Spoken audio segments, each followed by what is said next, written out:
నియోజకవర్గ pastors fellowship వారి ఆధ్వర్యంలో ఈరోజు ఏర్పాటు చేయబడినటువంటి యేసు క్రీస్తు పునరుత్థాన సువార్త ర్యాలీలో భాగంగా ఈ సాయంకాల సమయంలో యేసు క్రీస్తు ప్రభు మరణించి తిరిగి లేచినటువంటి దినాన్ని పురస్కరించుకొని కరీంనగర్ ప్రజలకు ఒక మంచి సువర్తమానాన్ని ప్రకటించడకై మేము ముందుకు వచ్చి ఉన్నాం. ఏమిటి ఈ సువర్తమానం అంటే, ప్రియమైనటువంటి సహోదరి సహోదరులారా, ముందుగా మీకు ఉన్నటువంటి అపోహ, చాలామంది ఏమనుకుంటారంటే క్రైస్తవులకు ఇక్కడ పని లేదు, వీళ్ళు ప్రతిదానికి ఏదో వార్త అని చెప్తూ ఉంటాం. మాకు పని లేక కాదు, మాకు ఏమీ లేక కాదు, కానీ ఒక మంచి వార్త ఈ సాయంకాల సమయంలో మీకు చెప్పడం కొరకై మీ ముందుకు వచ్చి నిలబడ్డాం. కరీంనగర్ క్రైస్తవ సహోదరి సహోదరులందరి పక్షాన, కరీంనగర్ పుర ప్రముఖులకు, కరీంనగర్ పట్టణ ప్రజలందరికీ మేము తెలియజేసేటువంటి సమాచారం ఏమైతుందంటే, లోకంలో ఉన్నటువంటి ప్రతి మానవుని యొక్క పాపముల నిమిత్తమై 2000 సంవత్సరాల క్రితం యేసు క్రీస్తు ప్రభు మానవుడిగా జన్మించి, ఆయన పాపములైనటువంటి కన్య అయినటువంటి మరియా గర్భంలో జన్మించి, పాపములైనటువంటి జీవితం జీవించి, పరిశుద్ధుడుగా ఆయన ఈ లోకంలో బ్రతికి అనేక మంది నిరాశ్రయులను, పేదవారిని, అలాగే ఆదరణ లేనటువంటి వారిని, రోగగ్రస్తుత ఉన్నటువంటి వారిని, దయ్యముల చేత పీడింపబడినటువంటి వారిని, నెమ్మది శాంతి సమాధానం ఉన్నటువంటిది లేనటువంటి వారికి, వీరందరికీ ఒక మంచి ప్రేమను ఆ ప్రేమను అందించడానికి ఈ లోకంలో వచ్చినటువంటి వాడు యేసు క్రీస్తు ప్రభు. 1976-77 సంవత్సరంలో మహారాష్ట్రలో పూణే అనేటువంటి ఒక పట్టణంలో రాజేందర్ జక్కల్ అనేటువంటి ఒక యవనస్తుడు సమాజం మీద విరక్తి కలిగి ఒక మంచి విలాసవంతమైనటువంటి జీవితానికి అలవాటు పడి దొరికిన వాళ్ళను దొరికినట్టు చంపుకుంటూ వెళ్తా ఉన్నాడు, దోపిడీ చేస్తూ ఉన్నాడు. ఆ రోజుల్లో 76-77 సంవత్సరాల రోజుల్లో పోలీసు వాళ్ళ కంటి మీద కునుకు లేకుండా చేసినటువంటి వాడు రాజేందర్ జక్కల్. ఒకరోజు పట్టుబడ్డాడు, ఆయన చెరసాలలో వేసినారు. చెరసాలలో వేసిన తర్వాత ఆయనకు ఉరిశిక్ష ఖరారైంది.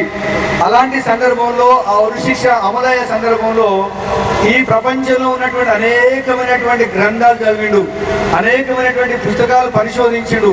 ఎన్ని గ్రంథాలు చదివినా, ఎన్ని పుస్తకాలు.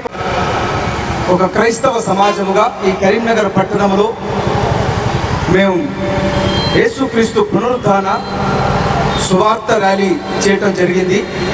మన భారతదేశ ప్రజలు సంతోషంగా ఉండాలని, తెలంగాణ కరీంనగర్ పట్టణ ప్రజలు, మన జిల్లా ప్రజలు సంతోషంగా, సుఖంతో, శాంతితో బ్రతకాలని, అన్నాతమ్ముల వలె అందరూ కలిసి ఉండాలని మేము ఈ పునరుద్ధాన ర్యాలీని కొనసాగించడం జరిగింది. అసలు యేసును గురించి చాలా మందికి తెలియదు.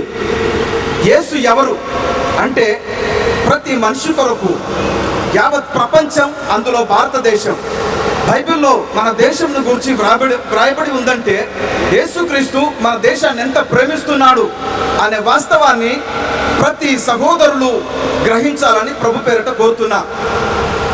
ప్రతి ఒక్కరు కూడా ఎవరైనా మంచి జరగాలని, మంచి కావాలని కోరుకుంటారు. ఒక తండ్రి తన పిల్లలు బాగుండాలని కోరుకుంటారు, తనతో ఉండాలి, ఎల్లప్పుడూ సంతోషంగా ఉండాలి అని కోరుకుంటారు. అలాగే సమస్త మానవాళిని సృజించినటువంటి దేవాది దేవుడు యావత్ ప్రపంచంలోని మనుషులు, భారతదేశ, తెలంగాణ, కరీంనగర్ ప్రజలందరూ కూడా సంతోషంగా ఉండాలని ఆయన ఆకాంక్షిస్తూ ఉన్నాడు. అందుకే సమస్త మానవాళి కోసం ఈ లోకానికి వచ్చి 2026 సంవత్సరాల క్రితం ఆయన మానవుడిగా జన్మించి 33.5 సంవత్సరాలు ఆయన ఈ లోకంలో బ్రతికి మనుషులందరి పాపాలను తొలగించుట కొరకై కల్వరి శిలువలో తన పవిత్రమైన రక్తాన్ని కార్చి ఆయన మనుషులందరి కొరకే మరణించి సమాధి చేయబడి 3వ దినమున తిరిగి లేచినాడు. అయితే ఆ 3 రాత్రింబవళ్ళు ఆయన నరకములో ప్రతి మానవుని కోసం ఆయన శిక్షను భరించినాడు. ప్రియ నా సహోదర సహోదరిలారా, ఈ వాస్తవాన్ని మీరు గ్రహించి దీన్ని తెలుసుకోవాలని ప్రభు పేరట మిమ్మల్ని కోరుతూ ఉన్నాం.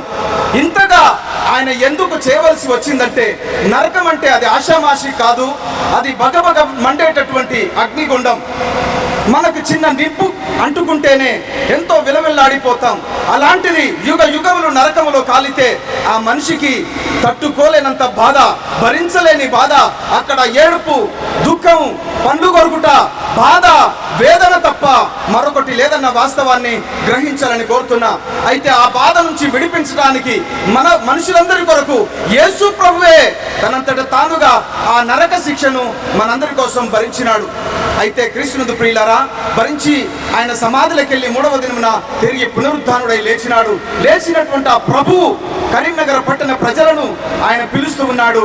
కరీంనగర్ పట్టణ ప్రజలారా నా దగ్గరకు రండి, తెలంగాణ ప్రజలారా నా దగ్గరకు రండి, నా భారతదేశ ప్రజలారా నా దగ్గరకు రండి, యావత్ ప్రపంచంలో ఉన్నటువంటి సమస్త జనులారా మీరు నా దగ్గరకు రండి, నేను మీకు విశ్రాంతిని ఇస్తానని చెప్పినాడు. కారణం ఆయనది ఒక తల్లి ప్రేమ, కారణం ఆయనది ఒక తండ్రి ప్రేమ. ఆయన పుట్టించిన వాడు, ఆయన మనుషులందరినీ పోషించుచున్నవాడు, మనుషులు బ్రతకటానికి గాలినిచ్చినాడు, తినటానికి ఆహారం ఇస్తున్నాడు. ఈ సృష్టి యావత్తు కూడా మనుషులందరి కొరకు, మన కొరకు తయారు చేయబడింది అనేటువంటి వాస్తవాన్ని ప్రతి ఒక్కరు గ్రహించి యేసుక్రీస్తును నమ్ముకోవాలని, ఆయన నమ్ముకుంటే నిత్య జీవం దొరుకుతుందని, ఆ బగబగమండే అగ్నిగుండానికి వెళ్లకుండా, నరకానికి వెళ్లకుండా నిత్య పరలోకానికి, స్వర్గరాజ్యానికి చేరుకుంటారని తెలియజేస్తూ ఈ నా మాటలు ముగిస్తున్నాను. Thank you so much. వచ్చినటువంటి ప్రతి ఒక్కరికి వందనాలు, మీడియా మిత్రులకు వందనాలు. ఈ అవకాశం ఇచ్చినందుకు, మాకు పర్మిషన్ ఇచ్చినందుకు పోలీస్ డిపార్ట్మెంట్ వారందరికీ, ఏసీపీ గారికి, సిఐలు, ఎస్ఐలు అందరికీ, ప్రతి ఒక్కరికి, డిపార్ట్మెంట్ అందరికీ కూడా మేము కృతజ్ఞతలు తెలియజేస్తూ, అలాగే మీడియా మిత్రులకు కృతజ్ఞతలు తెలియజేస్తూ ఉన్నాం. అలాగే జానపద కళా బృందం వారికి కూడా మా కృతజ్ఞతలు తెలియజేస్తూ ఉన్నాం. కరీంనగర్ నియోజకవర్గ పాస్టర్స్ అసోసియేషన్ ప్రెసిడెంట్గా ప్రతి ఒక్కరిని కూడా నేను మనస్ఫూర్తిగా అభినందిస్తూ, ఇలాగే మనం అందరం కలిసి ఉండాలి. మన హైందవ సహోదరులు కావచ్చు, మన ముస్లిం సహోదరులు కావచ్చు, ఇంకా యేసు